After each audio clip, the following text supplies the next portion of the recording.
Tube Tamil cinema news. குடும்பத்தோடு இசை tour அடிக்கும் இளையராஜா. ஒரு காலத்தில் மேடையில் கச்சேரி செய்வதையே இளையராஜா கடுமையாக விமர்சித்து வந்தார். இப்போது அவரே மேடை கச்சேரிகள் செய்ய ஆரம்பித்து விட்டார். தற்போது வெளிநாடுகளுக்கு குடும்பத்துடன் சென்று இசை நிகழ்ச்சி நடத்துகிறார். லண்டன், கனடா, அமெரிக்கா நாடுகளை சேர்ந்து இப்போது வருகிற 28ஆம் தேதி ஆஸ்திரேலியாவில் உள்ள மெல்போர்ன் நகரில் கச்சேரி நடத்துகிறார். இதற்காக தன் மகன் கார்த்திக் ராஜா, யுவன் சங்கர் ராஜா, மகள் பவதாரிணி மற்றும் தன் குழுவினர் 50 பேருடன் நேற்று ஆஸ்திரேலியா புறப்பட்டு சென்றார்.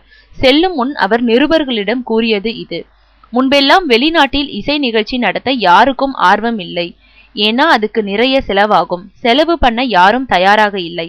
வெளிநாட்டில் வாழும் தமிழர்கள் அங்க வசதியா இருக்காங்க. அவர்களுக்கு நம் மண்ணோடு இசை கேட்கிற ஆசை வந்திருக்கு. அதனால் இப்போ நிறைய ஸ்பான்சருங்க இசை நிகழ்ச்சி நடத்த முன் வர்றாங்க. எல்லா நாட்டிலையும் என்ன வர சொல்றாங்க. அழைக்கிற இடத்துக்கு போகலன்னா இருந்து என்ன புரோஜனம்? அதனால் வெளிநாடுகளுக்கு போறேன். ஏற்கனவே கச்சேரிகள்ல பாடின பாட்டைத்தான் பாட போறேன்னாலும் ஒவ்வொரு கச்சேரிக்கும் முன்னாடி கடுமையா ரிஹர்சல் பண்ணி பார்த்துட்டு தான் போறேன்.